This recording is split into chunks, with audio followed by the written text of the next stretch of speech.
Well, good evening. Call the July 6th, 2023 meeting of the NACUS Facility Research Advisory Committee to order.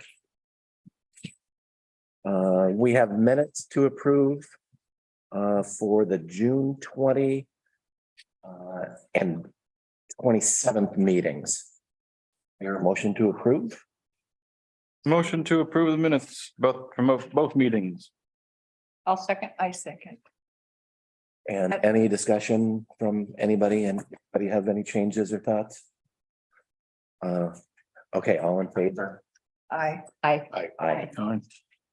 So sounds unanimous. We will start with public comment. So in the room, I think Deb would like to say a few things. Yeah, I mean, you have this, so if you have any questions, you can always ask me, but so last minute I couldn't get a hold of Debatia PO Box 146. I couldn't get a hold of Diane Novak till today on the UMQA, so there's page 2 of the original one. And they do it a little bit different, but she seemed to think it was the same as Lincoln City, but it felt a little different. She was kind of all over the place, and she said her operating budget is about 200,000, but that's, I mean, I don't know. She wasn't sure if that was realistic, which was odd, but they formed a separate fund through the city called a Riverfront Enterprise Fund that functions separately, and her salary is paid from that. So she functions as the executive director with a bunch of volunteers, and that can be sketchy at times. It also pays the insurance, the building, all the expenses, and a separate nonprofit. There is a separate nonprofit too that does all the grant operations of grant writing and all of that. But she also writes the grants, so that goes through the nonprofit, I guess. And then the projects later become this part of the city. What was really confusing to me is she says, well, the TLT. She didn't say TLT, the way she put it was hotel tax, but that's got to be the TLT, right? Yep. You guys are better at this than I am. I just took notes. And so they get 2% of the 7% of the TLT for their funding of their center. And then in addition, the city gives them another $12,500 every year out of the tourism money. So that was key to learn. When their tourism money is growing like ours, like crazy. And the gift shop produces a lot of money, as much as their admissions, which they charge admission. So they do a really nice online store for books. And I could see that we could do something like that for sure. Because, you know, puffins and Native American history and, you know, so many things that could be part of books. And you make, you know, usually buy things and then get a 50%, you get back, you know, the 100% of that. So anyway, and then the city is involved. So there's no issues with parking because Dick, you asked that. And anyway, she couldn't talk anymore. So that was the end of that conversation, but they're very good comparable for us. And then, Did she mention what the admission fee is? I think that's on the first. On the first one. Number Okay. $8. $8, I think. Oh, $8. Okay, that's what. Yeah. $8. Okay. Good idea. So, and then Angela Benton. Deborah, one quick question. Sure. So does Ms. Novak consider herself an employee of the city? Yes, Okay, so the city manages paid by the city. the fund. Yeah. That's where, okay. Thank you. Whereas I get in Lincoln City, it's all managed more from the nonprofit with an oversight. Right. Yeah. So, you know, that's up to you guys how you want to look at all of that. It's a lot of information. And especially, you know, it didn't make sense of all of it, and keep them separate. But there seems to be pretty much of a pattern. So is the separate nonprofit similar to how HRAP is run, where we have a nonprofit? Friends of Haystack Rock. And so that's Yeah. sort of what we already do. Does Kelly work for the city? Yes. and then there's a nonprofit. So this is kind of the model Kind of, HRAP has. yeah, kind How of. did, so that's interesting. And Angela's Barb is very versed on Haystack, Friends of Haystack Rock, so you know, you correct me. Yeah, so anyway, Oh, Barb.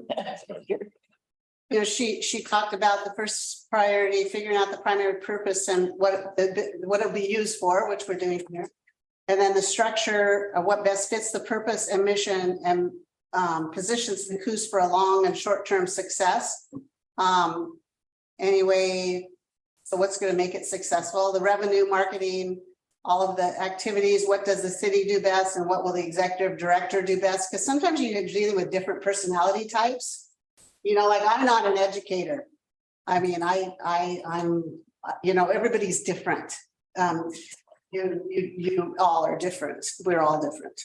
So you have to find the personality type. And that's what Lincoln City said was they leave it to the nonprofit because they do it best. And the city isn't set up to function as marketing and grants and all of those things. But she felt today that we probably, Angela said, you really do grant writing is a real expertise situation. And there's a lot of money to be had federally, state, the city can get some, the nonprofit can get some, all of those things, and they can be bread and butter items. So anyway, so who's going to be best at what? The purpose and intersection with the city and nonprofit, the sustainability and how they pay for the building upgrades, programs that are always new and inventive. It's an ongoing expense, as you'll know, to need to define the function and organizational structure of who does what. What is the objective and mission, and then find the path forward. What's the facility there to do?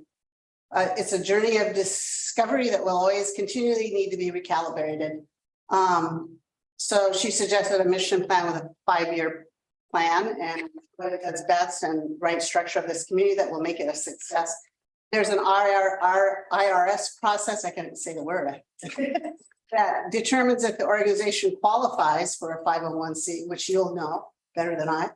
And it can generate revenue for above operating costs and if you know what's going to produce revenue above operating costs. We can do plaques and bricks and donors can, you know, but all of that is all very important. Yeah, and I talked about that.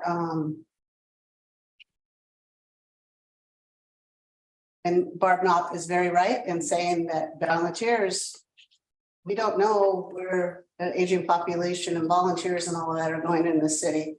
And it was pretty miraculous, like you said, you were right on this last weekend to see the devotion and strength of volunteers. I was quite impressed too.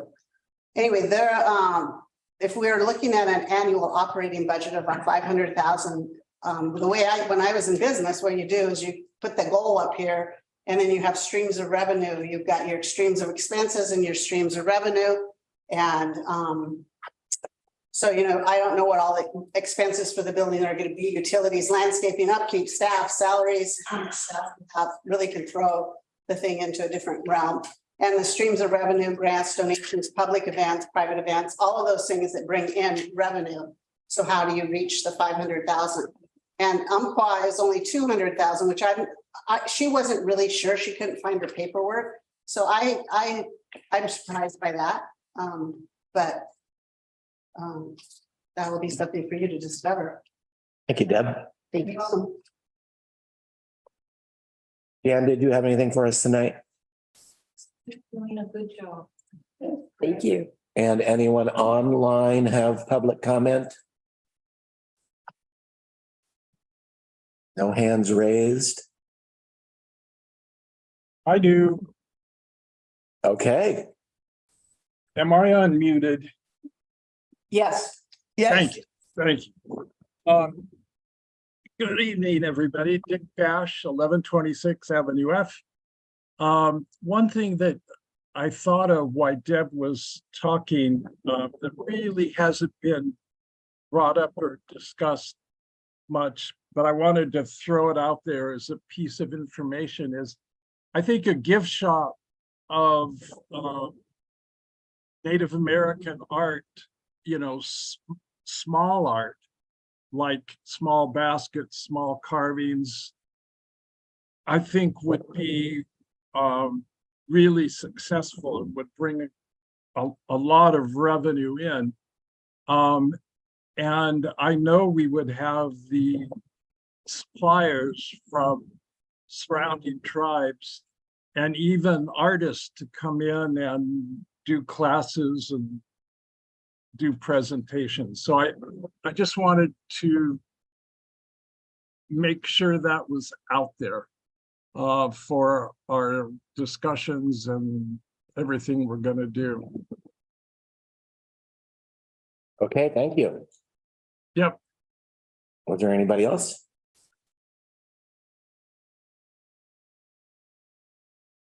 Seeing none, we will move on. So our first item to deal with is approval of the advisory committee recommendation for use. It's on page 22 of your packet. So both Andrew and Sam need to be writing the primary use statement. And I thought there was some great things in there. I incorporated most of their language into this. So has everyone previewed that? I don't really want to move on until we've just kind of got approval on this. And an email came in today from a community member that had a link to our meeting last week, and I just couldn't resist. I clicked through to the link and I listened to our conversation, and I just want to acknowledge everyone's voices here. I feel like we're doing this in a very good manner. We're hearing different points of view, and I think we're making progress. In fact, the only thing I see where we have some varied opinion is really on this open daily versus open for events only, and the whole discussion of permanent exhibits, which I think we kind of talked past each other a little bit, where I think mainly we're in agreement. But I'd like to hear from you on the rewrite on that recommendation for use.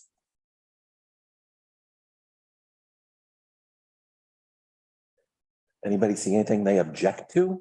I don't object, but I just, because we're hearing people have $8 admission, are we gonna have no? I mean, is that taking away our ability to have admission charge? That sentence? It's a recommendation, but I guess it's a recommendation based on we're not trying to be a museum. Yes. Umpqua's definitely has a lot of exhibits. You go in and there's a lot of interactive things you do. They have 6 or 8 different rooms with different things. So it feels like in our conversations, we're going more towards an interpretive center that tells the story of the culture, the historic site and ecology, but it's not so much an attraction that we would charge for. That's kind of my, I think that was in Andrew's no cost thing. Yeah. I thought we talked. Sorry, go ahead. That's to me. But it's no cost. As it is constructed, there are not enough offerings to be charging admission. Let me ask a situational question. What if national parks wanted to come down with a Lewis Park display, but they had to charge because they are a federal agency? Do we allow that? Or do we? Why not? It's a special event. Yeah. Why not? Yeah. What I strongly feel is that for just the educational part of the center, that it's no charge. It's like a public. But there may be classes or lectures that do charge. Right. I mean, Friends of Haystack Rock lectures. Right. So again, we're making recommendations. So if our recommendation feels like, yes, it should be a no charge thing, we can we can tweak that, at some point. I still think that this facility is going to need to generate some kind of revenues Right. on its own. It may not be self-sufficient. But correct me if I'm wrong, but I think I'm looking at the right thing, Gary. The one that your most recent one doesn't say at no cost, does it? Yeah. Are you on the packet? It's page 22 of the packet. Oh, I see. You moved it up to Okay. the top, Right. whereas it had been down. Because at the we're trying to do it. Okay, Trying to- yeah. gotcha. Uh-huh.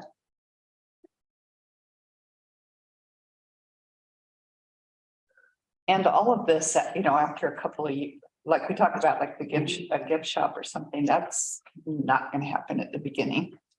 That takes a lot of work. So I mean, I think, Those things we could grow into. right, and there's always gonna be evaluation.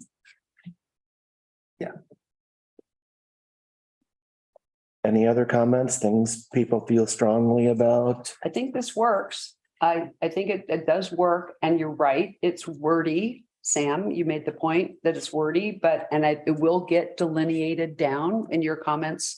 It will get delineated down to a little bit more of a, a catch-all, but I think to send this recommendation to the council, it has to be a little wordy so that we can encompass all the stuff that we were trying to encompass so that it doesn't leave stuff out. Having been on a council, it's more likely they're going to add, subtract. Oh, no.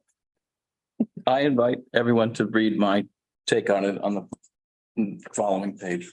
And Okay, on 23? I would much rather accept Andrew's take than even mine over this. Okay, The primary thing that I disagree with is the term event center. That always got event center in it, not defining the character of the facility. but And I think. I'm seeing event center. From So Andrew. Andrew, what am I missing? Are you on 24? 23. 23. It's on the It second. says event center. I know he does too, but Okay, you'll notice I did. Yeah. Okay. Now, are you opposing to event center? Are you opposing events or are you opposing center? Because I know you're, More than events, but center is just. I don't know, that could be a personal thing, I understand, but it's just, it doesn't make the definition of what would be there. To me, his wording that the confluence of indigenous history and nature, we recommend that this bill is become an interpretive, educational, consult and cultural is definitive. I just didn't feel like it was necessarily, it's kind of a lead, and I think everybody knows that. So we're trying to make just a recommendation here, but it doesn't add anything or take anything away to have it there. See,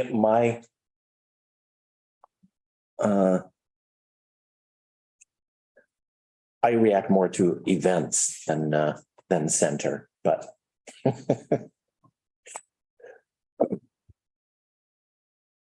What if you took out event center and just put facility? Events facility. No, take out both of those words. That works. Cultural facility? then you take I events and center and just put facility. have no problem with the word center, events or events. I don't either, I think that's because part of people, what we were promised when this project was sold to us. and it's also what Sam says, it will delineate down to everybody referring to it as a center. So it just kind of is, and I put it in here because it sounds good to me.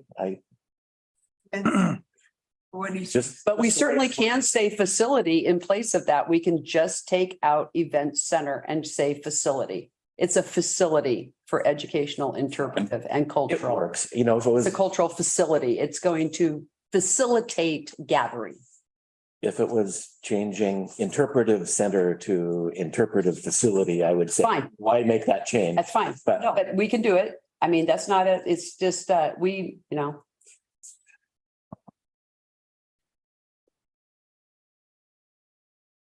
Is there something else here, Andrew? does that work for you, Sam?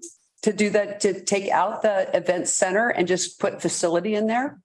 That actually helps. Okay, What about leaving, what about leaving out facility and center and just say Nakus, because it's more than the building, it's, you know, it's the whole place. It's Nakus. Like it needs a word there. yeah, I think it does need a word that yes, I think it does need a word there. A Nakut is gathering. But we need to say that there's actually a physical thing Well, if- there that facilitates gathering. We're editing Facility. Gary's, then we're gonna use the word facility twice in the first sentence, and I I never thought like we were that. talking about I'm Andrews. Oh, that's pushing from behind, right, Andrew? So then we're gonna, And when I suggested facility, it was in your, right, like cultural facility. for Andrew and Sam and I could beat these words up for, I know, right? so. But if we, And we could all contribute. So Barb's got her red pen out. I'm back to center rather than repeating the word facility. So it says it uses a different word to say it twice but it's saying the same thing twice. Either way you look at it. I think we're all editing. States a center of gathering, which is Nakus. We're saying it 3 times now because it is all, Are we moving back up to, which one are we on? we're comparing Gary's to Oh, okay. Thought we were just working on Andrews. Andrew's and Gary's side by side. It'd be good to get this, you know. Can't do them side by side. You have them, they're in there. No, I don't have a pack. Oh, I didn't get I mine. have another packet. I can come on. I don't know, it was sitting for me on the desk when I got here. I You thought- asked for a printout and I didn't. Would you like one, Betty? Sure. Wait, so did you not get this stuff that I asked for everybody to That's get? all included online and I only printed them How out. about, hey, Gary, how about saying the primary use of Nakus? Okay, does that work? The primary use of Nakus, period, I thought that was. should be an interpretive, educational and cultural facility, That works. right? personally, I think we're changing words that don't make any difference. I think we're at least going to have some amazing consensus and that will be something to march forward on. I'm happy to do it if that's a consensus. We should. So we're gonna refer to the entire. Body. Body, thank you. I'm looking for another word Uh-huh. as Nakus. Nakus. We could change Nakus site instead of facility. Yes. Or we could just leave it at Nakus. Okay, so change Nakus facility to Nakus site and change cultural events center to cultural events facility. So we're gonna leave events in and just change center. And then we're actually taking out words, which kind of helps. Well, I have to admit, I think we're so far down in the weeds that. Now, I completely understand we don't want to name it the Nakus Center, big bold letters as the title, but in the text here, they're all mean the same thing. Yeah. I don't have the same energy around this, I guess. Well, I get, we're back to our purpose, which is to recommend the use of the site to the council. So we are trying to be as inclusive of the uses as we possibly can in the shortest amount of words that don't trip over themselves, As clear as possible. as clear and concise as possible. I'm gonna stump for something in mine as well, and Dick talked about it, that evolving history. And I use the word sacred and evolving history. Where here we say historic site. Yeah. And I think there's, I really like when we talk about it being sacred and evolving, because it was a sacred site and it is, to me, it's a sacred site. So I really liked that wording, but I understand some people have issues with it, but Andrew's on the second sentence Mm-hmm. and you would like to change, illuminate and honor Sacred and evolving. the sacred and evolving site. I'm just pointing out a sentence or a phrase in mind that I thought covered more ground. Does.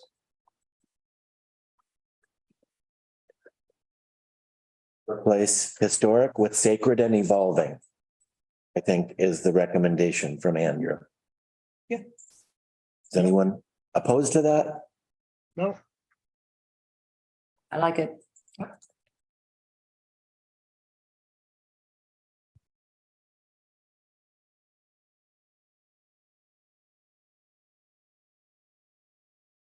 Anything else? Come on, there's got to be some other words you want to change in. The very next sentence is exactly actually. Mhm. Yeah, Those guys agree. I can't wait till we get to page 25 and Andrew's exercise. Wait, What? don't worry, we'll soon be there. Oh, your exercise about all the different names. It Oh, just- that was Sam. That's not mine. Yeah. Oh. Yeah, that's. a I good don't know that we're going to get there. one. Oh, darn it. We can make it into a local contest. Yeah, For that. No, yeah, you'll get all sorts of Facebook likes on it. Do we have other Are we good? tweaks? If we don't have other tweaks, I would entertain a motion to recommendation.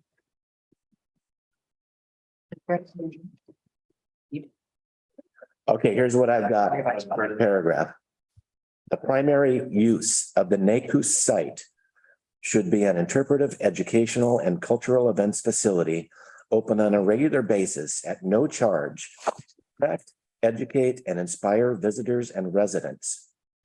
Programming and operations should prioritize, illuminate, and honor the sacred and evolving site of the Clatsop Nehalem Tribal Village, as well as the surrounding natural ecology.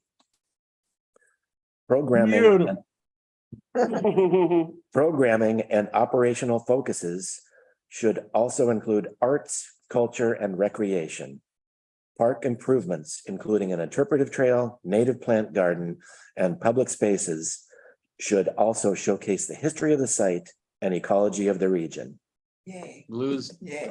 should showcase. Should showcase.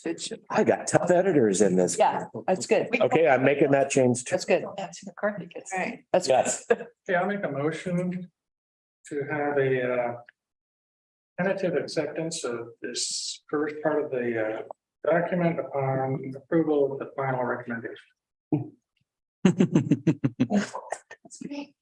Second. can you clarify? We're solidifying this, but when we have a final recommendation, Right, there might be. we're gonna tweak everything. When we have final management recommendation? I totally agree with you. Yeah, This is kind of like, yes, we have the ability to edit until we do the final package.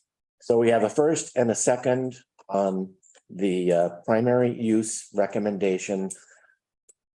Based on that it could change with final management recommendations. Any other discussion on that? Okay. All in favor, say aye. Aye. Aye. Aye. Aye. Okay, thankful. it was unanimous from what I heard.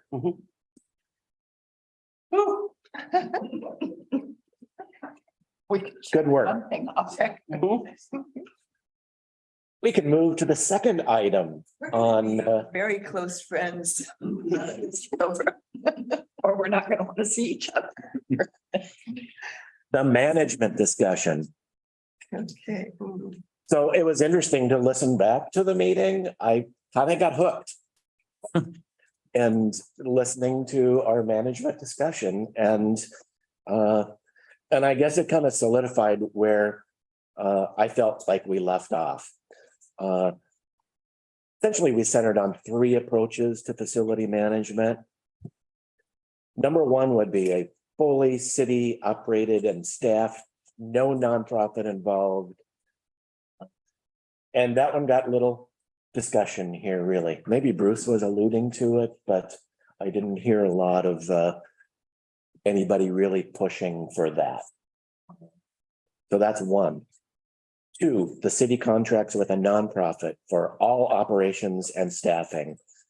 That got some support from the community, from the committee, at least for the longer term. There was some discussion about, well, maybe shorter term, we want to see it something else. Longer term, we see that.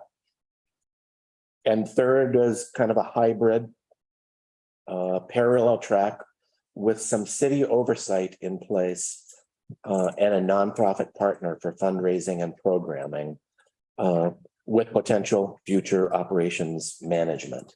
And that to me sounded like the consensus of where we're at, listening back to it. So does that sound like where we were? Yes. Here, can I ask you to re-describe number 3? Number 3, it's city oversight. And I left that intentionally big. With a nonprofit partner for fundraising and programming with potential future operations management.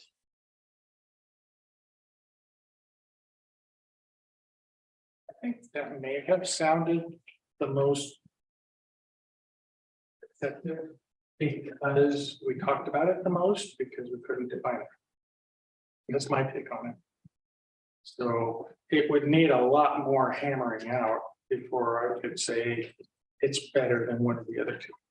Yeah, I don't think this is the recommendation. No, I just wanted to make sure we're on the same page. listening to the meeting, I said, good God, we're still talking about this part. Yeah. Yeah. Essentially, that number 3, the closest thing I can think of here would be Friends of Haystack Rock and Haystack Rock Awareness Program. So it's city run and managed. There's a nonprofit that kind of works in partnership. And I don't think it needs to be that same kind of relationship, but I'd also like to point out that through Deb's research, Florence gave us a really good example of how that's probably not a good idea. of the joint. I think she gave us a good example of a fail, kind of because of, maybe because of personalities, I think maybe because she also gave us some examples of. really good examples of successes. So I think it can be worked both ways. I think it's a good cautionary tale. So is there if we lump all the successes together, what do they have in common That, in the model? that they have funding, this is my take, that they have funding, initial funding from the city and maybe continued funding from the city on a basic level that's to be defined. And that there's a nonprofit component that is essential to promote the agenda of the center to be a dynamic and inclusive, entity that reaches out beyond city doings. So you have an anchor of the city that's basically saying we're involved, but then you have an operating dynamic of a board and a director that are seeking to basically build the success of the center. So I like the creativity of the and also the funding of the 501(c)(3). That just opens up the doors of all the grants and funding and outside sources that we can be tapping. Also, private donations, all these things that these other centers have shown that they've tapped, buying a brick, whatever, buying a brick in the pathway, whatever you want to do, that opens that door but the city still anchors the fact that they will have those dollars coming from, and we're going to be promoting tourism so that we're going to be solving the parameter of the basic that we must have this as a tourism plus a community center. So we stay true to our center. Can I come back to Sam? Oh, go ahead, Dick. I You was go just first. gonna add build on that is that I see the nonprofit as being the advocate for the purpose, for the intent of the facility. The city, through this long process that we're all going through, will turn to the nonprofit and say, this is what you must do. This is what you must provide. I would, And then the board of directors and the staff would advocate for whatever the goal, the mission that is. And that's just what I wanted to add on. Andrew, did I hear? yeah, I would tack on to that. I think I saw that the charter school lease was just up before the council. And I would imagine there's something in that lease, like if this stops being a school, if you don't open for when the school year starts, that's the lease, so I think, and I want to point to a document, a very long, exhaustive, great addition from Randy Neal, and just read this little passage here. The city already operates with nonprofit organizations and has contracts with all, including CBE Academy, Tolawanda Arts, Chamber of Commerce, Library. And then I won't skip out on the next sentence. It says, Nick, who's just more complex. It's just more. That was quite a document. It was. I told him, I said, why didn't you join the committee? Right. I give him my seat now. If I could, I'd like to go back to Sam, and we were talking about the three options, and he was mentioning that the third option got the most discussion. What do you feel like didn't get enough discussion? I don't think it didn't get enough discussion. I'm just saying it got the majority of discussion at that meeting. Thus, it feels like it might have been the primary topic. Now, it kind of is, listening to Gary's summary, which would actually summarize the entire meeting. But the fact that the city has invested through the pension room tax into this project means that they are involved. And whether we decide on it's a city total operation or a nonprofit included. Number three is literally between city only and number three. Number two is kind of out of the picture, as far as I'm concerned, because however that would work, if it was a nonprofit totally involved, they'd still have to contract with the city. So the city Right. still has some Right. inclusion. They have oversight. Yeah. The nonprofit only model doesn't work. I don't think that was ever, you plugged a hole, but I don't think that was ever the intention. So I guess. Now, wait a minute.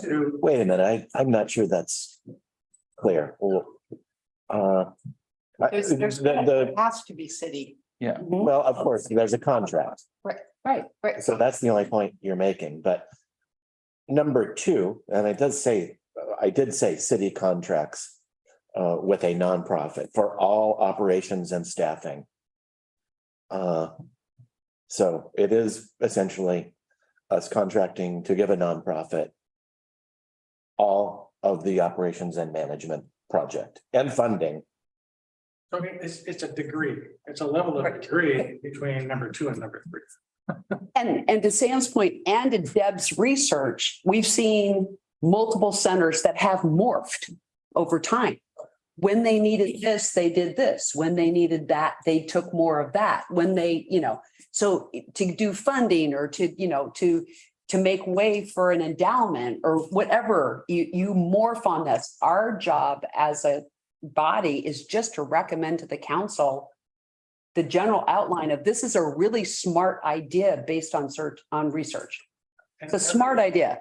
Every example that Randy mentioned has morphed over the years. Sure, used to that. Has what? Has morphed over the years. Morphed. The parameters that, yeah. But I would rather get it really good to start with. Let me just ask this question then. What does city oversight or management look like? I'm not convinced it means. First of all, I'm concerned about the oversight just coming back to city council, because I don't think that's something we do well. And some of the people we contract with. But then we need to do a better job of it. Yeah, I mean, like the buck's gonna stop at the council no matter what. Right. Well, it eventually does, but Yeah, we need to do. so what does city oversight or management look like? I mean, at the minimal level, you're talking about a contract. I think that's the best way. Mhm. Because then you have And legal documentation. And certainly if Bruce identified something that he thought was going afoul over there, he has a direct line to the council. That he could put it right on your desk, Well, I could say there are, contracts that we deal with that are unacceptable. Unacceptable things happening. And But a contract gives you a basis that is hopefully legible to both parties. If you rely on a board or a committee to be the oversight, then you've got human intention involved rather than clear and precise wording. Now, I agree with Gary, how we have hashed over contracts over and over and over again. They're never perfect. I agree with that. But they're the best option for everybody understanding what each other wants. And that's why contracts are kind of rule the world. So I think that has the best capability of defining things for both parties.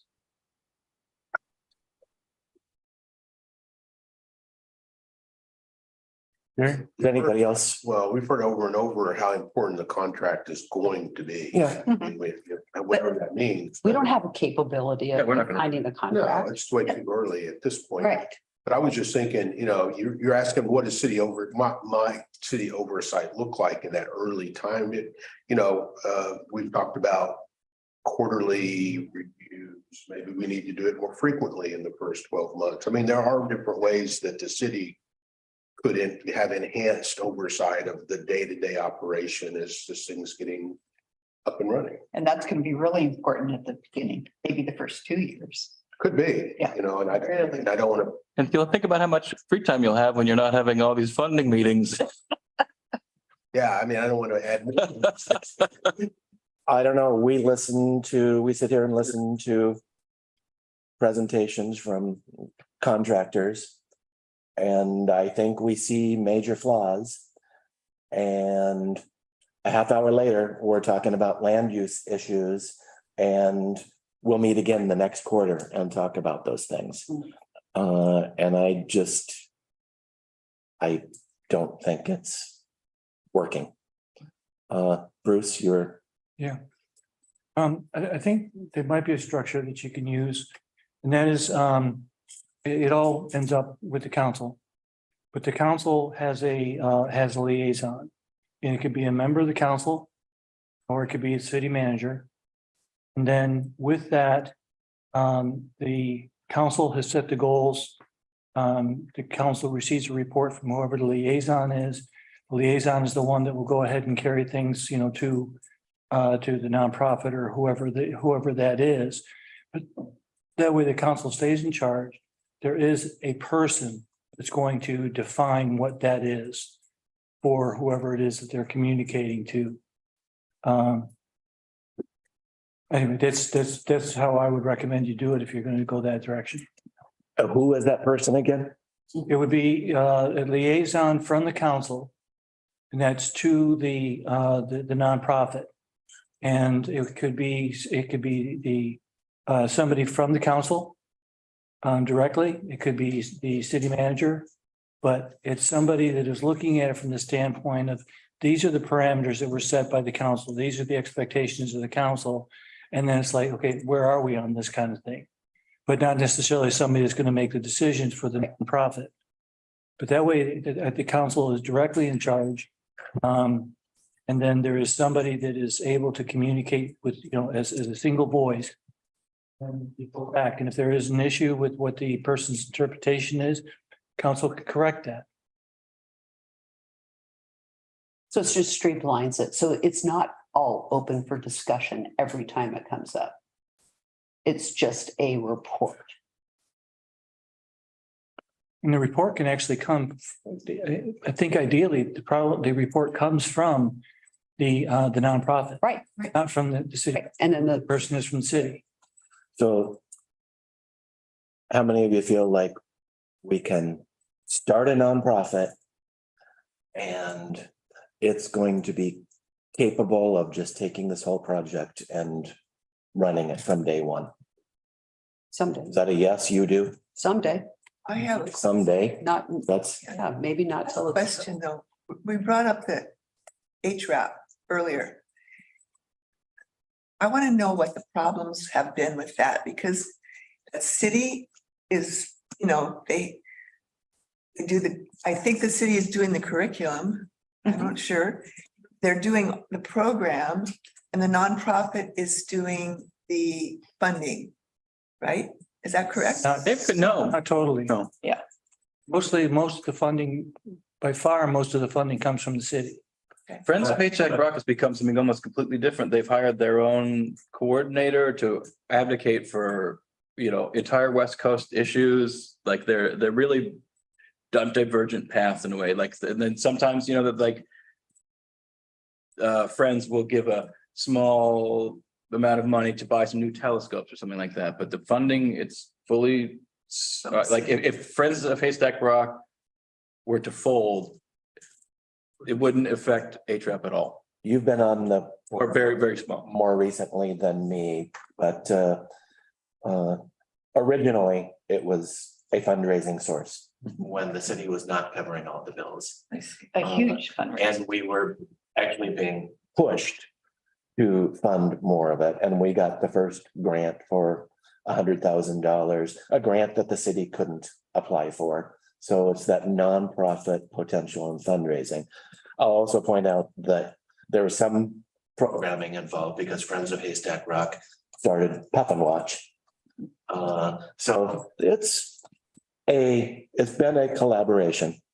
I don't know of big issues. I've heard there's been, you know, some issues the past few years, but I don't know if they've been Not, major. yeah, not in the past few years. I think it's been great.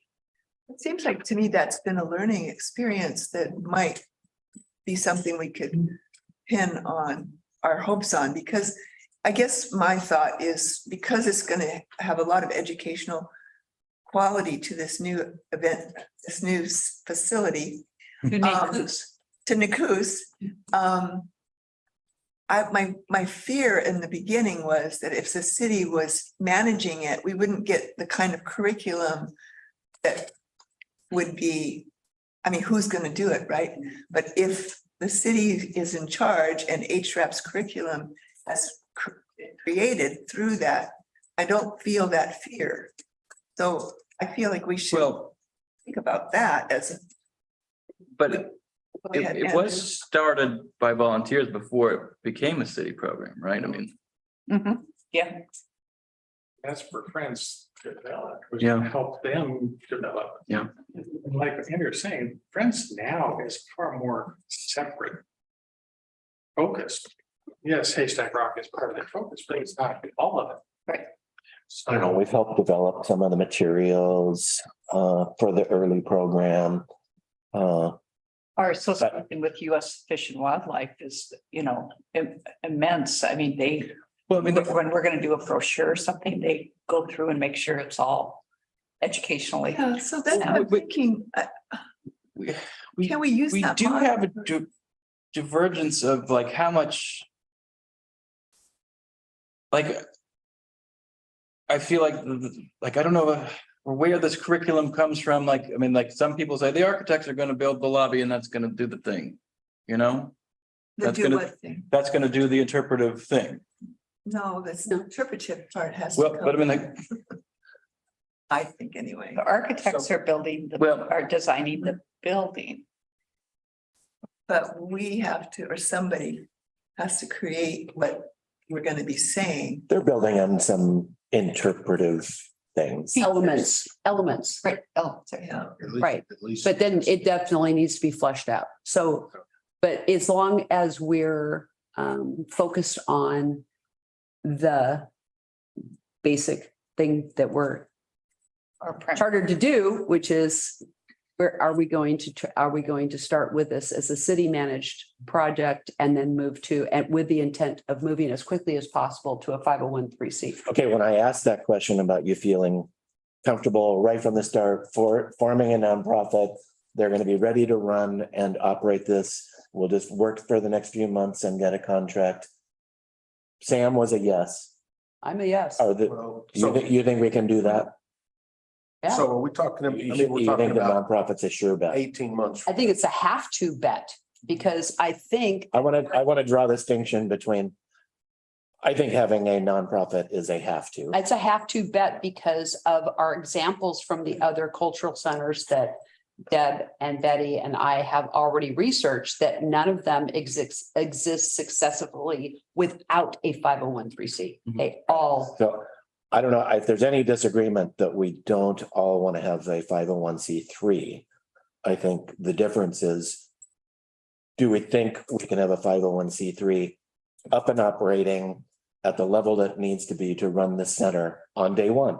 I don't know. I've never done it before. Is there anyone else? I have concerns about it. I don't see why we can't. I do too. You have concerns? You know, I think we talked, last time we talked about 18 months or something like that. I feel a little queasy about having it handed over to a 501(c)(3) on day one.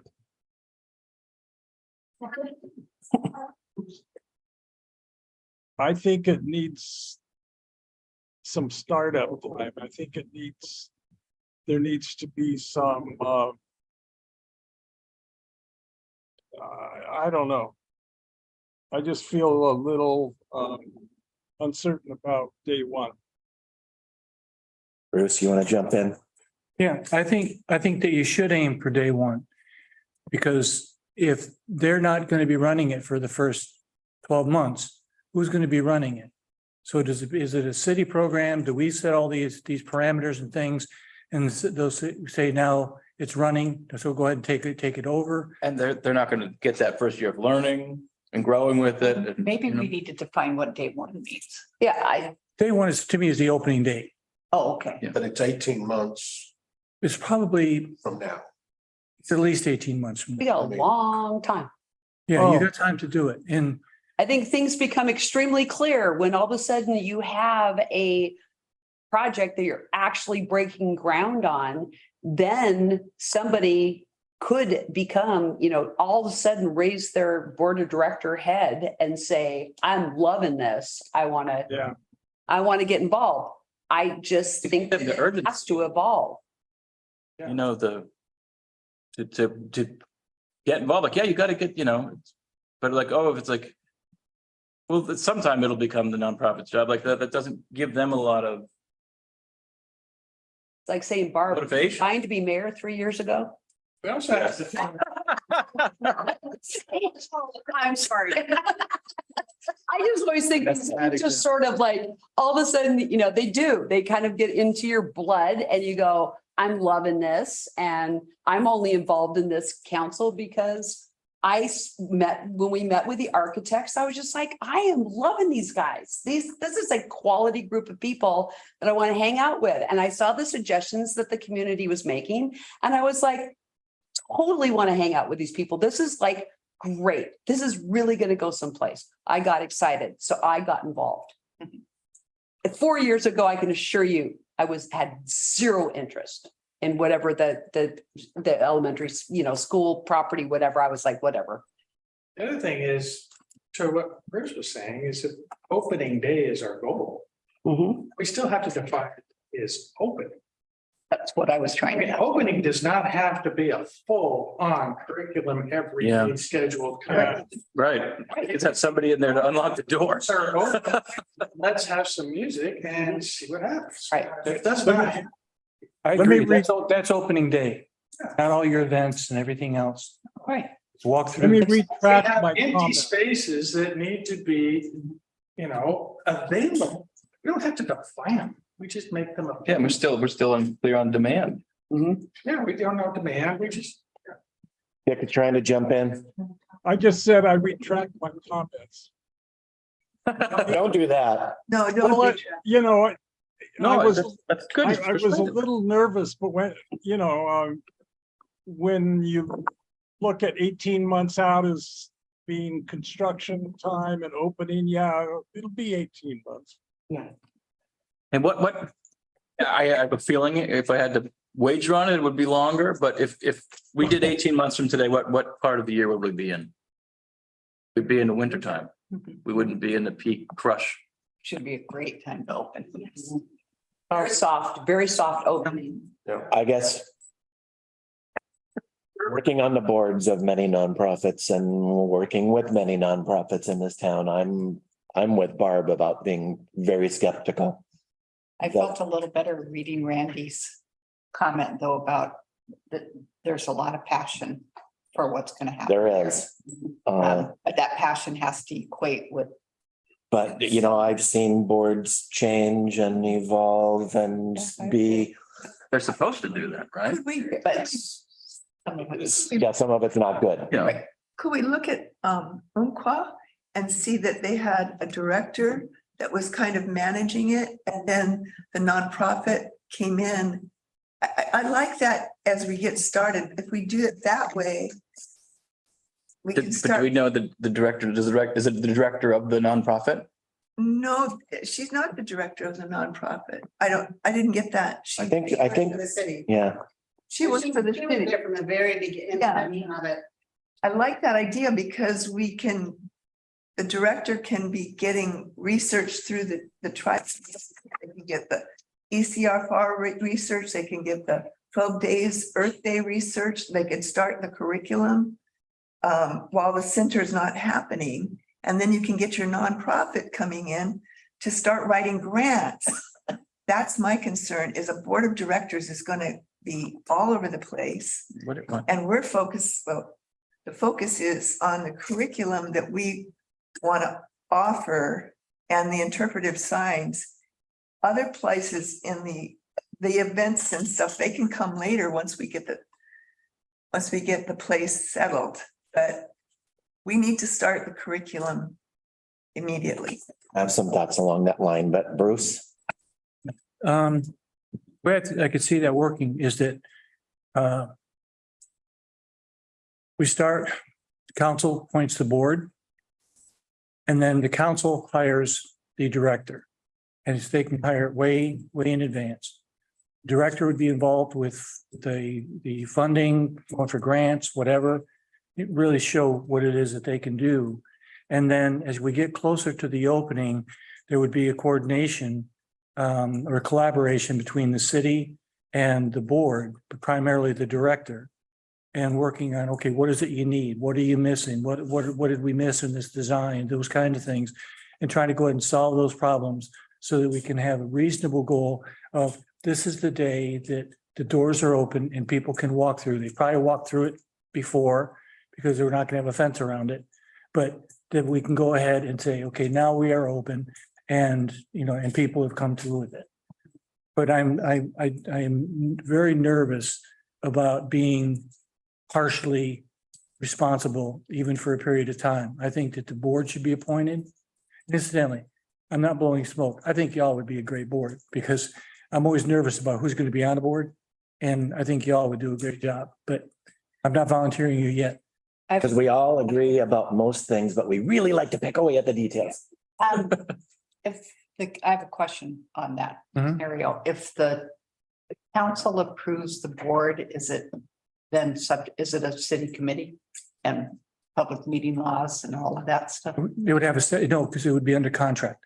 Okay. So, Bruce, That sounds pretty good to me. the way that you said it was that the city would hire the director. No, The board would hire. hire the director. That's the first responsibility. So The as long as city you would got, form a board.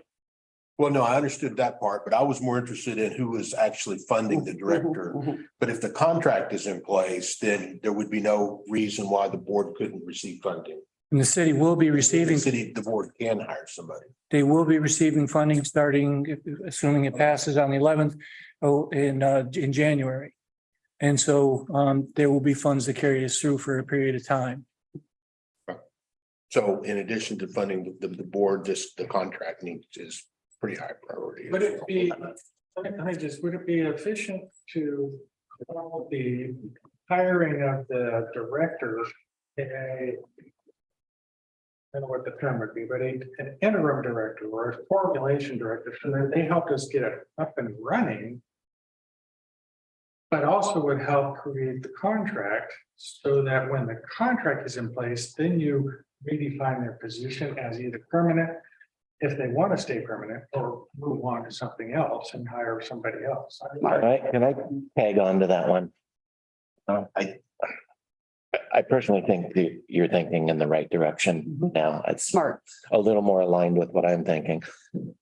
We currently have annual income of tourism dedicated funds that include, I don't know, between $500,000 and $600,000 for, correct me if I'm wrong, $500,000 and $600,000 for tourism and arts fund, $500,000 to $600,000 for the chamber, which is the information center and the marketing.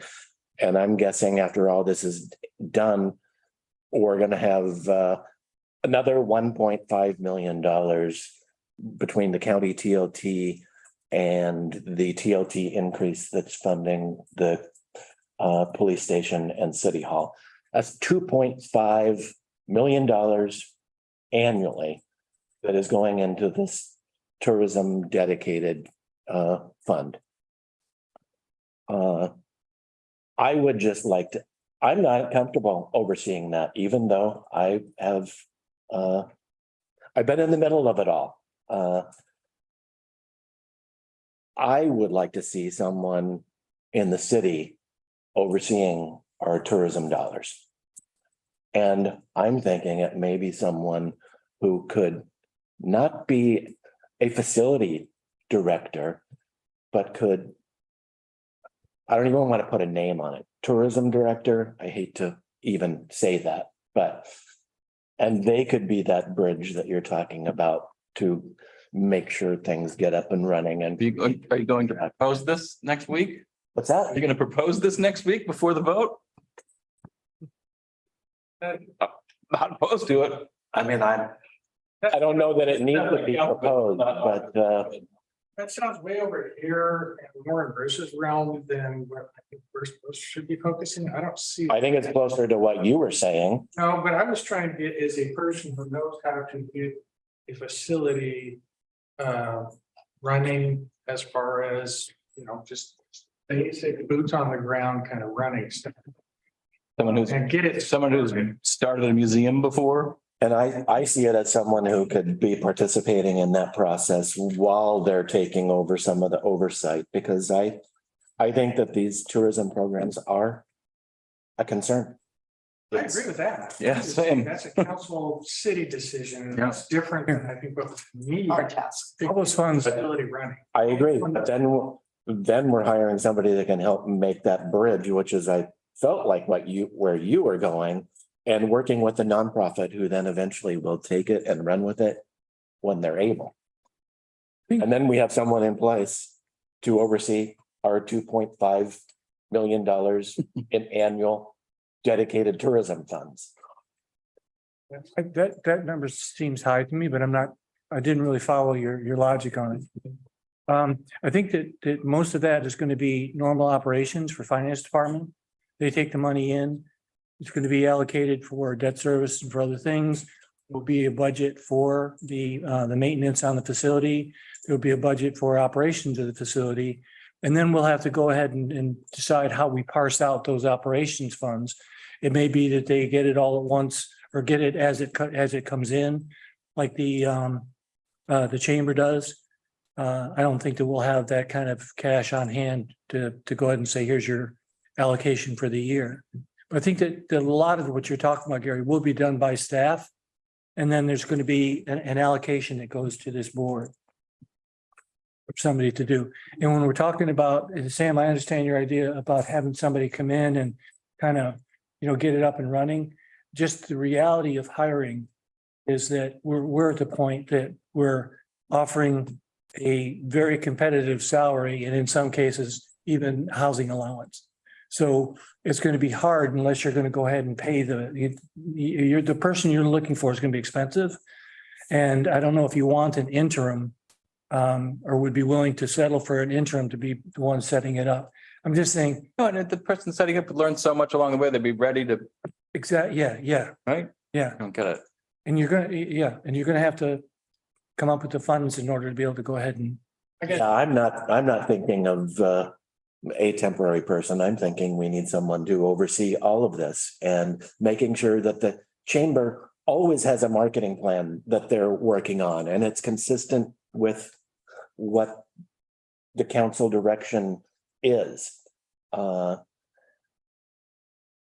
I think looking at the tourism and arts fund money. Share your concern about it. That money pile is already so large. We all in Canada Beach, a lot of people already feel like we're putting too much into attracting tourism, especially in the days like the last few we've had. We sit here in the. And that money's gonna be, that pile's gonna grow huge. We sit here and we listen to it in the And council. We all know it's a concern. And then half an hour later, we're on to something new until the next quarterly report. And I think someone accountable for tourism dollars within the city could be the answer to both of those things. Yeah, no, that's council job. That's council. But we're doing a poor job of it and we can continue to just see money. Yeah, but that also, it's council's job because council can be elected or diselected. In every other community, they have someone like I'm talking about. Does that have to be somebody that's dealing with, I mean, I feel like the center, then it has to have a director, but it also has somebody that's dealing with the educational part because a person that knows about money doesn't necessarily know about education. And I'm really concerned about that. Getting that. The person that does this job is gonna need to wear a lot of hats. Yeah, but. They're gonna need to be very versatile. And when we talk about, just real quick on the curriculum, we're not reinventing the wheel here. Like the History Center has, reams of documents, I'm sure, that could sketch out 90% of this, or, like, it's not like, Oh, I'm we're gonna- talking It does what job? I'm just to wonder if the two of you are talking about the same person. No, I think you're talking about two different people. I think there's going to be an executive director and there's going to be a program manager. Yeah, that's what I think. Program manager's a teacher. Yep. And Thank a you. executive director Yeah, does everything. yeah. I agree, because And I think that's part of Clary's evolution. Mhm. It will evolve into hiring more people Right. as we grow. And as we answer the mandate, so we've already established our mandate, so we know you can't then drop off education, you can't drop off ecology, you can't drop off tribal involvement. You can't drop off any of those things because we've already mandated that. So if the council will approve our use mandate, then all those things will keep coming up as we build the system. Plus, you're going to rely on the other entities that we have in town. Yeah. Right. All those equipment, those current venues, the History Center, Mhm, the HRAP, they're going to be bringing the stuff to us. mhm. We're not going to be building it ourselves. Yeah, that's what well, we I'm also saying. have the tribal history, which we don't have records. But Dick is to help us with that. But we have lots. Yeah, that's what I'm saying. We have to connect with you. Somebody has to connect so we can get that and create the curriculum. Right. Also, we don't have any curriculum for ECFR. I guess we could take from other places, but we do need to create it. These are things that are high on my priority list. Bruce, I would suggest that group takes pressure off itself. And because we keep talking about, opening day, set a very low bar for just being open on opening day. And then give the 501 and the executive director, whoever is going to be doing this stuff, a certain amount of time, because you've made a good list. Like you want to make sure that when are you going to put ecology in this? Where are you putting in the tribe in? We don't think we're seeing enough tribe yet. That kind of stuff. But say like a year later, you should have almost a full program going on, but not in day one, not after 6 months. Now, when you hit summer, after your first year, that's going to be just keep the doors open. I second that so strongly. I mean, and I think if you build it that way without the expectation that everything's up front. Right. If you put everything up front, you're like, oh, you know what? No one cares about this, or we did a bad job on that, or like the demand is all for this and not, so letting that build, I couldn't agree more. Yeah, let the successes come in the door and then you make sure that you're Build upon them. you're building the full meal deal for everybody. But all the things you can do that are interpretive, like, Gary's talked to me about this, really cool thing all the way around the perimeter. Those are in place. Get those in place. I've got a note to go ahead and find out how much they cost, those basalt stones cost. But that way somebody can come and they can go and they can walk around and the garden is there and all those kind of things. And then, and that'll be enough for a while. It's going to be I don't think we'll be able to do it during the spring, and then the summer, we're just going to be having people go through. But have a scorecard. Just When are we doing education? What are we doing with this? let me ask you a question about that. Yeah. You're saying that we will watch them and see how it evolves and say you're not doing enough programming, this programming, that programming. Who is doing that? It'd be the liaison. There would be a counselor, It'd be the board holding the city manager. director to. It'd also be the director's job description. Oh, it is, yes. For review Yeah. items. Yeah, it'd be the board that would be But when primarily responsible for that. Gary asked me ultimately who, because it all goes to the council. Yeah. Because the council would appoint somebody, one of those two people probably, to be that person. And they're the ones that will be pushing and saying, well, what about this? Did you get this done? What's your plan for this? So that we know that they're working on it. We can report back. Somebody can report back all the time. In this proposed structure, there are levels of oversight. There has to be. But the fewer levels, please. Mhm. Yeah. Mhm. It's for another. Yeah, it's like 2.5. It's for another Yeah. meeting, but I would just say, I'm not sure that council has proven to be the most effective at that. Give us the chance. Mhm. Gary, can I? I would, And now, there's so much loaded into that statement. now we're adding to. Wow. Gary, ever agree with that statement? I mean, Because I like my job. But I think that there are ways that we can get better at it. And we were solving certain problems at certain times, for example, with the chamber contract. And we did financially very well when we set that contract up. But I think that that's something where we make a change in the contract. It would depend on the direction that the council provides to whoever the liaison, or whoever you want to call that. And that person will be reporting back. That person, if you use one of the two that I suggested, will be at every meeting that you have, you can ask questions of. So I think that we can get really pretty good on it. It would have to do with the contract, those kind of things. And it's not going to be the council making those calls and things. It's going to be somebody bringing it to them. So that I get nervous about a lot of things that I'm not that nervous about, as long as the right person is put on and the right criteria is developed. I get nervous about a liaison. Mm. Because then everything just focuses right down onto one person. yeah. And that's a real troublesome connection for me. I think if the board has the ability to communicate, and granted, some boards don't, that's where you have some sort of turnover mechanism. But if the board has the ability to communicate to city staff communicates everything up to the council in a normal, already established functioning system. I agree with Gary that council has handcuffs built into their ability to have discussions, whereas the board will not. they will have the ability to have nice, close, tight planning sessions. That's a very difficult thing to do in a council system.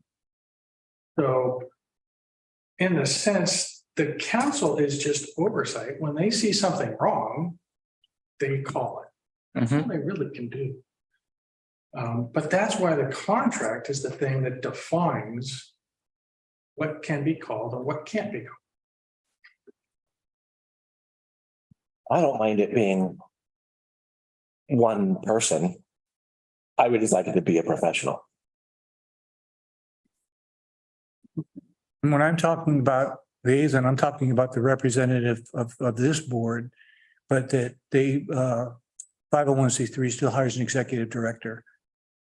Yeah, I see that too. Yeah, so that would, I see I'm trying to figure out a way to make this work independently with a nonprofit, but then have some kind of oversight built in beyond council's capacity.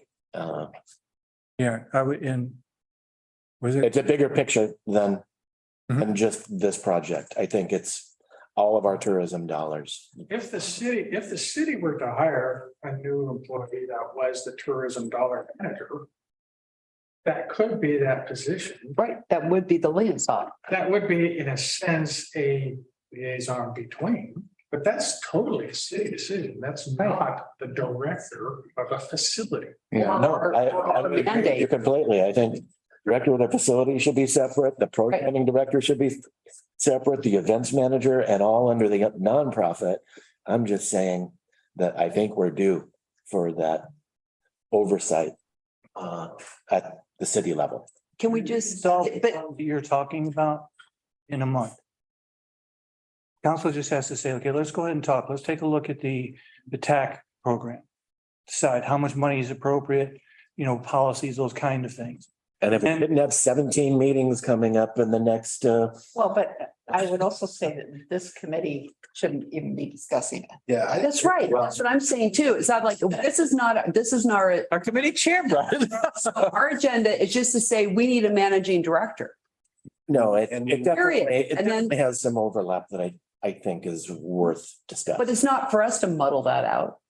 No, but it's, We're just brainstorming, right? We just know that every example that we've been given, it's a little bit beyond brainstorming. I think that we've been given some really good Oh, examples. no, I meant with the tourism. Managing director, right? I think all those discussions are all valid in a coffee shop. So, but we've been mandated to just say, look, it's very clear that we need a managing director to start, period. And that's it. we're talking about management of the site, and I feel like part of that discussion is oversight. So. And I think it Can we- could be our committee's recommendation that council look very seriously at management of tourism dollars. And yes, your point's taken that we need to address those things, and Yeah. I hope we will. Everything, We will. I hope you do it fast and it'll get brought to a workshop. Yeah. Right now, You could still. fast, it'll get brought. On the 11th. And everything, all the tourism dollars are all based on past council direction. It's long past due for somebody to say, hey, let's go ahead and take a look at that and see if that's still working. So that is totally a council function. And it's like it has a time frame for all those conversations to go, ordinance created, and then we're done till the next time the council wants to do it. So I don't see it as necessarily as a separate function. It's a council willing to go ahead and address those needs. Other than the city oversight and the contract that we would have with the nonprofit, it sounds like everyone is in agreement that we should have a nonprofit doing all of this. The data suggests that. It's, yeah. that I've seen. And I'm not arguing against that. I'm just concerned about the oversight. I think, See a bright red line. We can't.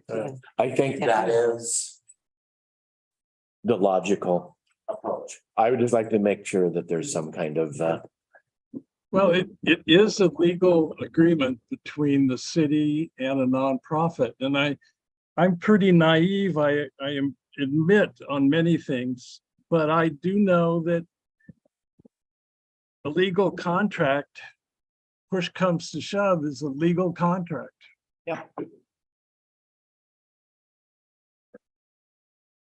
And someone needs to provide oversight for the contract. So that's, Mhm. And that's gotta be part of our recommendation. So we have a okay, recommendation. I guess we're done here. We have a recommendation. Yeah, well, I We mean, have a recommendation, right? it feels like it would be maybe nice if that same person was involved in the contract as well as providing the level of financial oversight that you're, I think, looking for. But I don't know that it has to be the same person, but it probably would work really well. But for my purposes, we need to get somebody working with a contract or thinking about the contracts as soon as possible.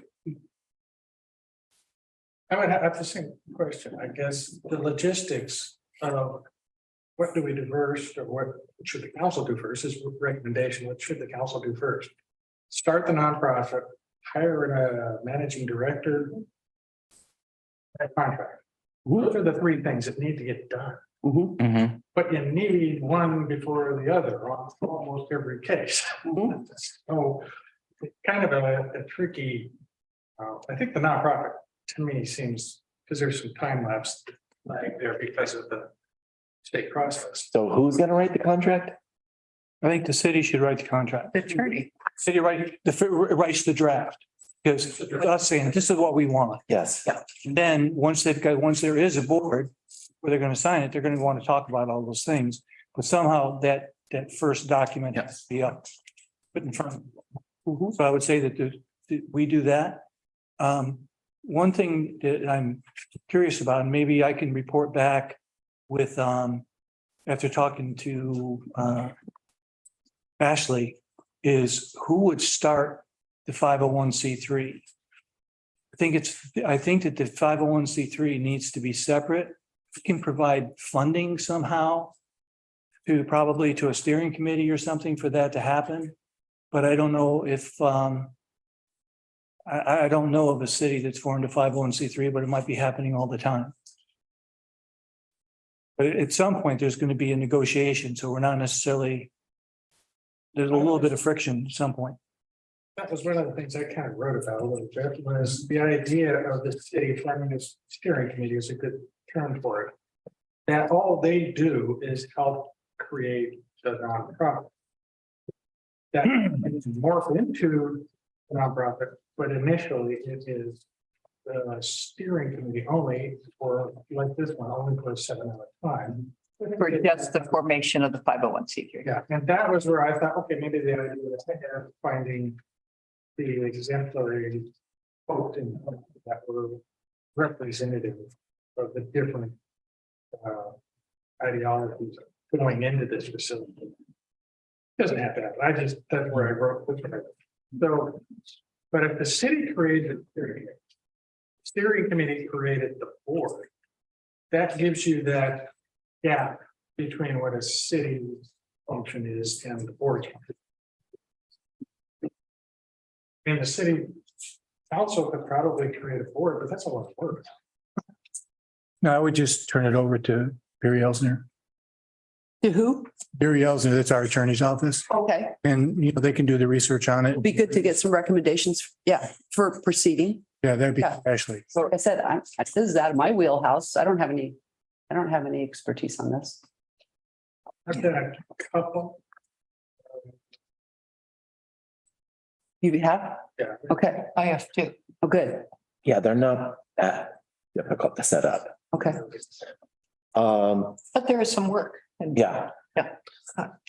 Um, So it sounds like we're pretty well aligned. We can, so there was two tracks we were talking about. One is management, the other is operations, right?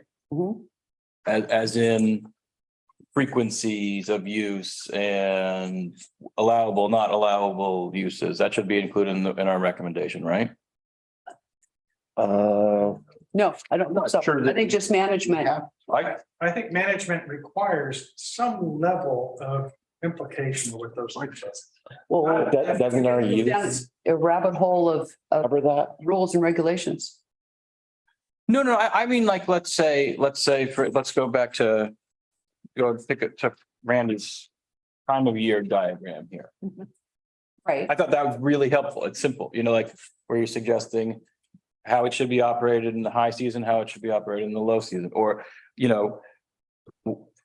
I think in the recommendation, something like some kind of restriction on here in these summertime months, like you're not going to do big events in peak time. Right. You're not going to like exacerbate our parking situation. I think that should be included in our recommendations. I think you just love this committee so much. That seems like that's an example of the morphing that we were kind of talking about earlier. As we learn how things go, those get defined. But his example of crazy things in the summer, that's got to be a priority. Well, it's To not allow We those. practically promised that when we said that we're not going to create even worse traffic situation by not drawing, but outside of it, shoulder season, yeah. so I is guess that I our have job? to look I back thought at it was. original advisory committee direction to maybe fully answer that. I feel like that's the next level of recommendation that Deb's already provided us for management This is- use that that needs- we were mandated to do. Taylor, I think I think all that information is going to be valid along with the outdoor electrical plugs that you mentioned in the city, the city questionnaire about all the things that are going to need to be, addendum on the architectural plan. We get down to, that is the next thing, right? That is the next, but it's not this. Needs to just be, we need to close this and then go to the next. I kind of agree with that. It feels like we came here to come up with recommendations on use. We've done that. well, We're a half step away from coming up with recommendations on management. I would like to report that and see if the council wants us to continue to move forward with that. Can we pull up the ordinance on the screen? Mhm. Please. Yeah, sure. I thought yeah, and I thought, how can we decide? I mean, Operational budget. Did you say, Barbara, it was a resolution, right? a resolution. Yeah. That's not. Share this with everybody. You look. I had adjustments. I just found I had adjustments on my chair. I got to stay longer.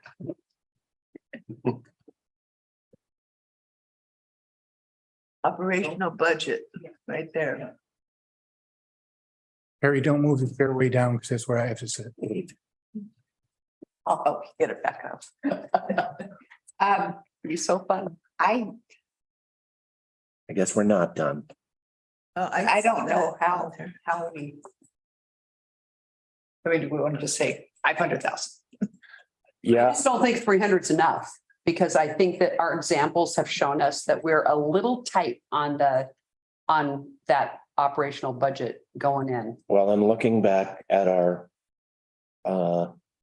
motion to move forward with the funding plan for police station City Hall. There's some discretion in there. And I'm just not sure where we're at and how much there's some city manager discretion in there. Can't we just say that we're upside of 300? No, I think that we got back to the 500,000. I talked to Gary and we kind of went through some of the things that were originally mentioned. For example, funds possibly coming from the RV park, we're required by the strategic plan to put $300,000 a year into the general fund reserve. We put 700 this year, so we can put less funds in. So what happens is that there's 200,000 that is that when we got down to the 300 number, that was because we said we're going to have to use some of the 70% in order to get these funds available. but we think we found some ways that we don't have to use the 70%, which puts the 200 back in. So I think we're okay at the 500 right now, depending on what future decisions are. But it is possible now to stay with that number. I'd be Going back and looking at our motion, I would sure like to revisit the funding plan that you're I think- looking at. The thing is that I think that the funding plan has the flexibility in it that we can get where we're still at 500. Okay. Where the number went down to 300 was in a presentation that we did. And we said, well, we'll go ahead and we use some of the 70% in order to go ahead and do some, But we would still be offsetting restrooms, yes, general fund, 75% of the restrooms, maintenance and supplies. yes, I believe so, Gary. And we'll I have to check it. lifeguards. But I noticed that some of that language was still in there and I didn't think it was completely clear. after that discussion was when we said, well, we can make the adjustment where we don't put as much money into the general fund reserve, use money from RV. And so that's when I think that those needs of funding these other smaller departments went away. One of the problems is whether or not you have the money to plug in from the 70% to say, okay, we can go ahead and change these funds over. But going from 500 to 300,000 shows we really don't have those funds discretion. I think that if the council makes some policy decisions, that will change. But we do have to do the exercise that Gary was talking about. So you say it's, A budget to me means we need to figure out how might our facility is going to cost us on an annual basis. And I, Yeah, I mean, how much does it cost to keep the lights on? How much does it cost? The funding for it, it has Yeah. to do with how. I know, but much is it gonna how cost. do we know, how do we know that? We've got the information that Deborah has brought in, has given us some ideas of Right. how much a person costs or a part-time person. Right, costs. but we're not gonna do a line item budget. No, but we can ballpark a few things to Okay. give a better clarity to the presentation we give. So when you have a facility that's the size of ours, how much maintenance does that cost? That can be calculated by other facilities. Might have to call back some folks and figure out what they charge.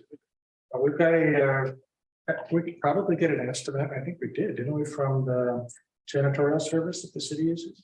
I don't recall what it is, but yes, they've gone and So somebody's looked at Plan. it and given us something like that. So we've got some numbers that we can plug into a total that we can finally say, okay, this is going to cost X amount of dollars.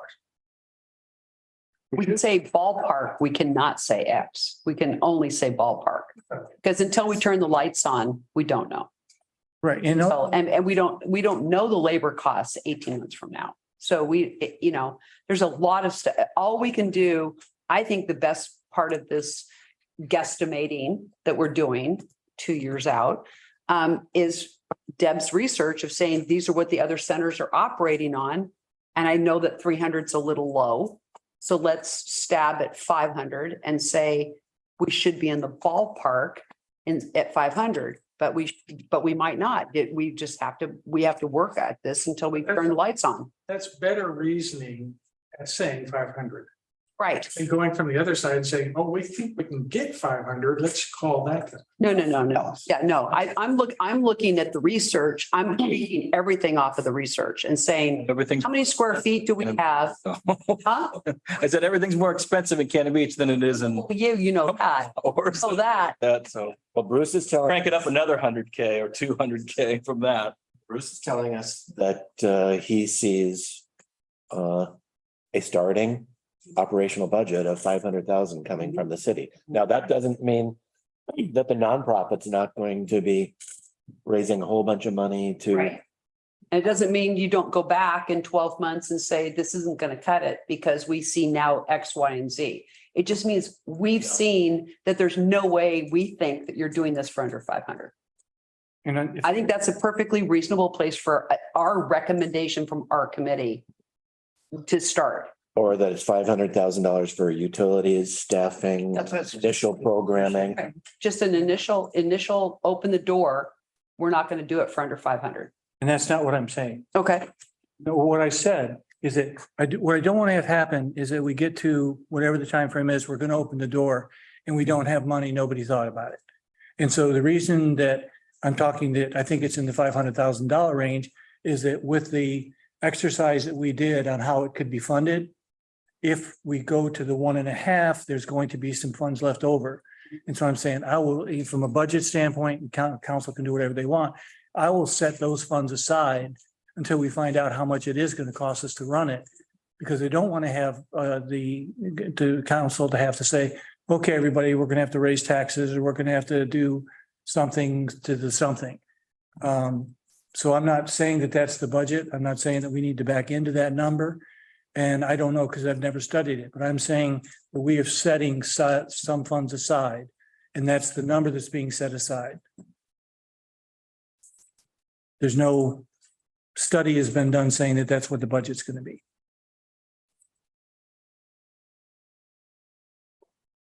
We could put together a straw man looking budget. I mean, we know what all the components would be, and yeah, there's all sorts of components around every one of them, but if that's what we need, we could do that. I mean, and just talk about it. At least you got a document in hand when the real numbers come in, you see how far you missed it, but is that a desire of this group to try to do that? I looked at some of the work that other communities have done, and almost all of them did a feasibility study well before where we're at. Right.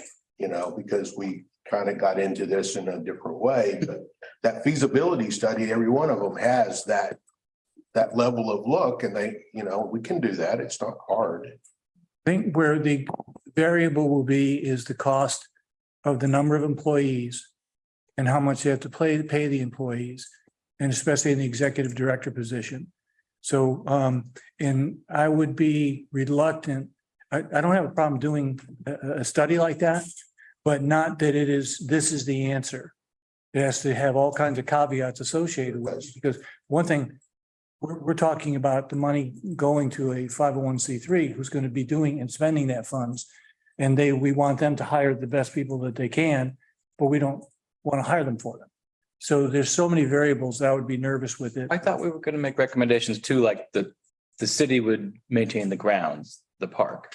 We can do, I thought we were going to do stuff No. like those kind of recommendations. And we can, and we'll maintain the building. That sort of thing. But we won't be the ones that if nobody showed up that day, that we go out and set up the chairs. Or do a cleanup there. If they have a staff Right, call out or something. Yeah. Public Works isn't going down there. Yeah. And that's got to be something addressed in the contract. right.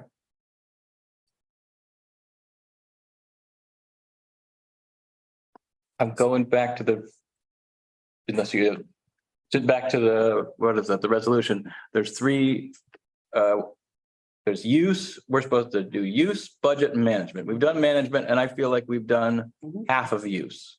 Yeah. What? We've said the other half. The other half is what I talked about, like there's certain, things we don't want happening. Yeah, like. I think the other half comes with, you cannot have a fully defined, But I would like a philosophy of use. Can there be a wedding every Friday? Right. That's what I'm saying. it won't happen because we've already said parameters of, this is a community facility. So the community gets first right of refusal to do stuff. And then we plug in events as needed. And that's something the director comes up with based on demand. If all of a sudden you have the demand for 8 weddings, 8 weekends in a row, you're going to say, we can't do that. We're going to have to limit it to this.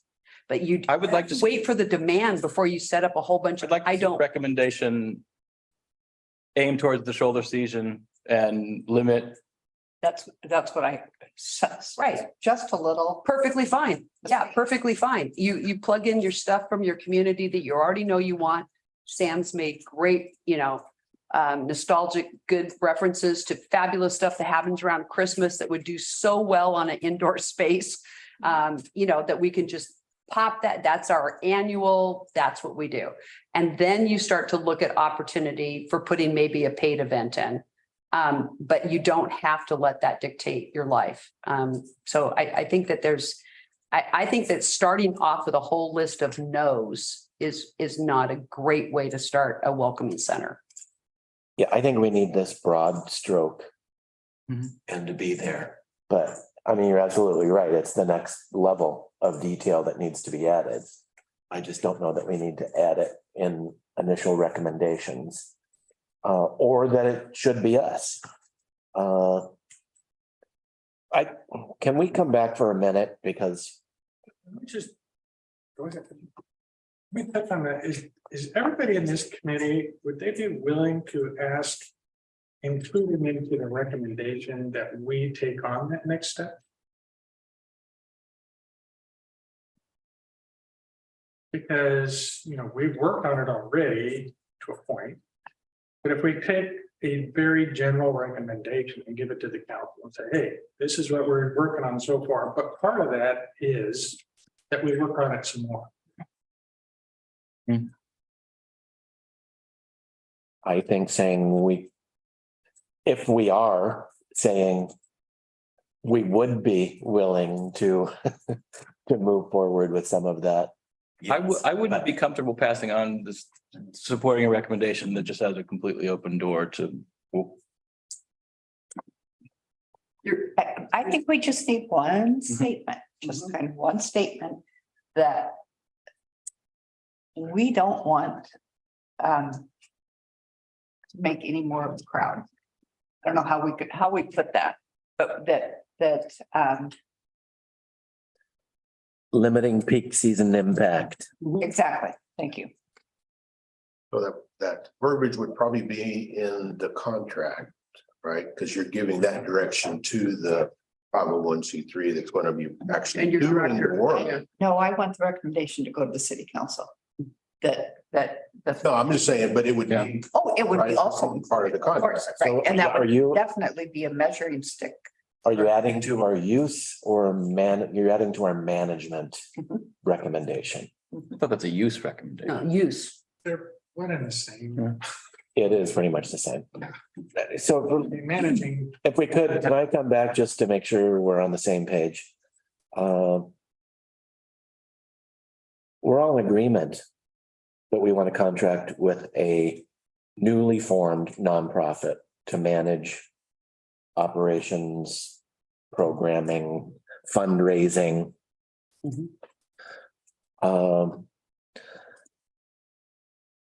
That we want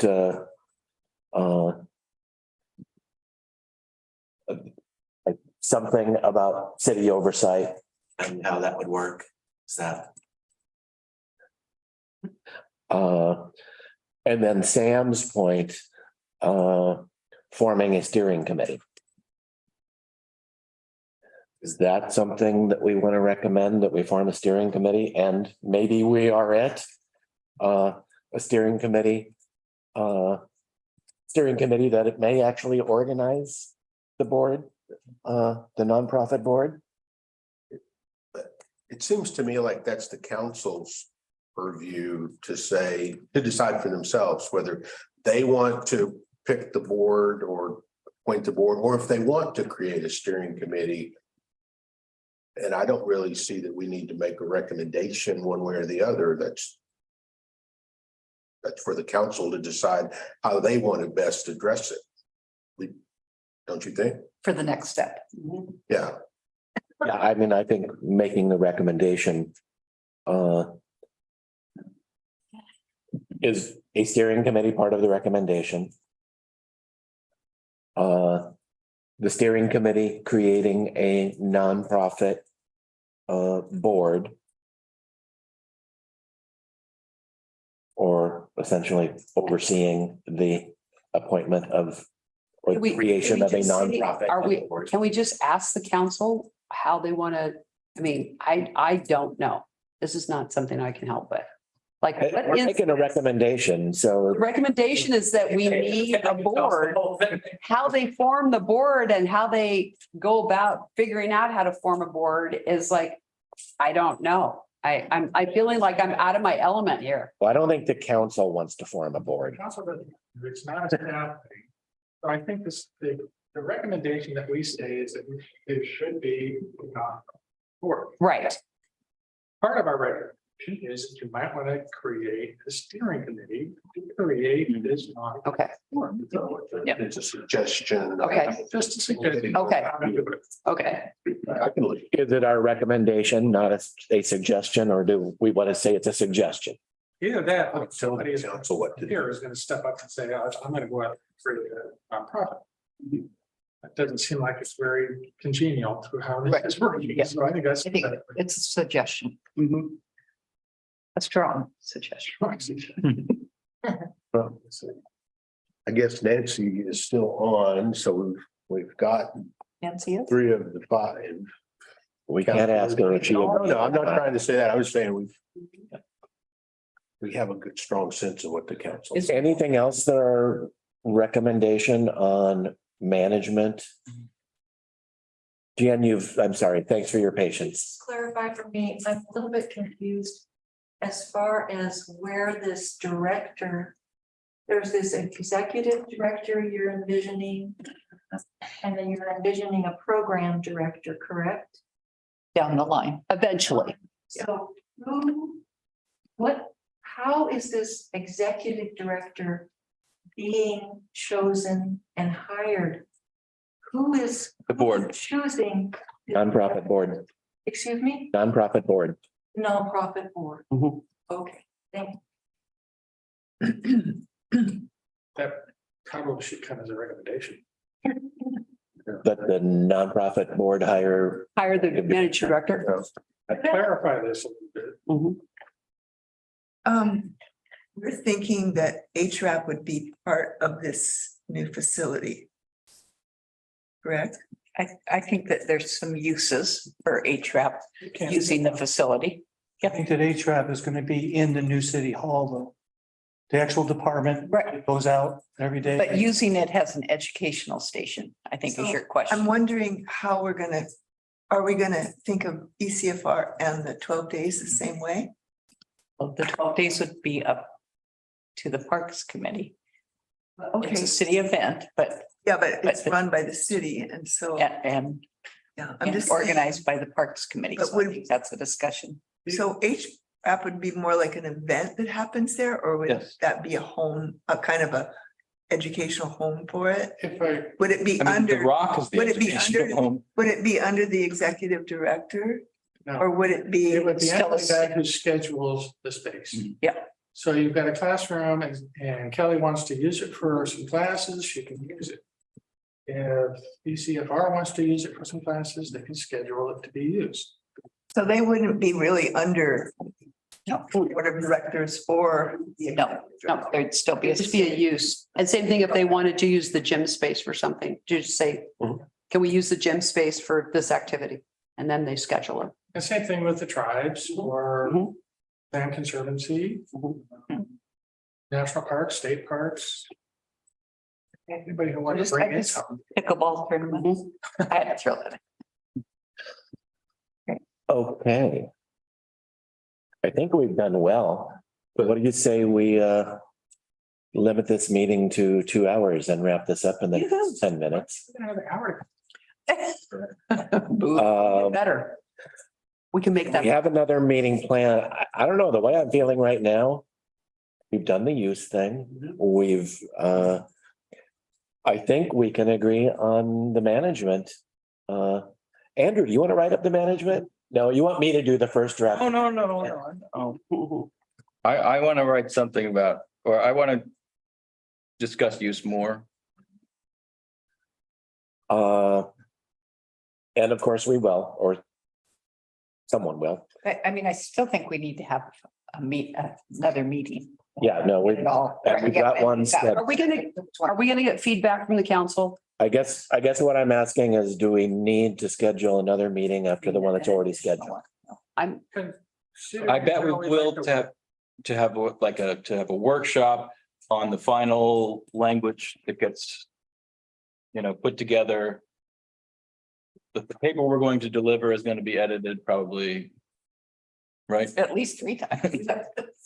I got an idea. What if Gary, Andrew and I got together, did some editing roundabout? Yes, thank and you. created 3 separate drafts that we could then say, A, B, or C, no tweaking. How about if you have consensus and shock us all? Actually, what I was thinking when I started seeing the dueling use statements is we should form a little committee and us work. But I think. But I don't want to go A, B, C. One outcome. Yeah. I don't want to do, But just the 3 of us, let's hash it out.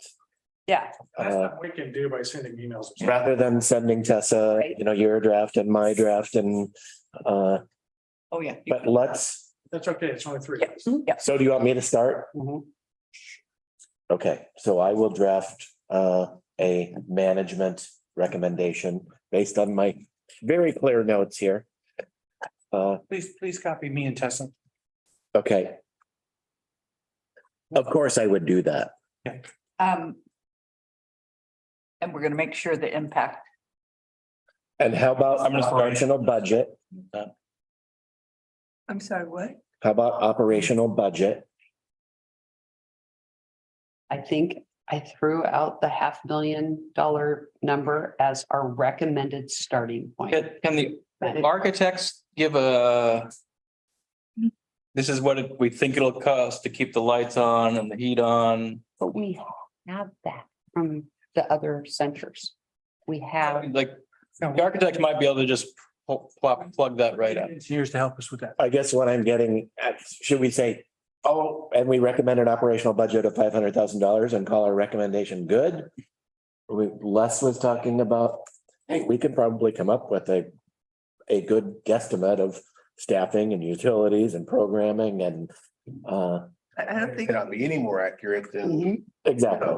then using examples from other people's operating budgets. but So is our recommendation just going to be an operational budget of $500,000 Because the 300 was too low, yes. and leave it at that as far as our recommendation? If I were Barb's chair, I would want some details.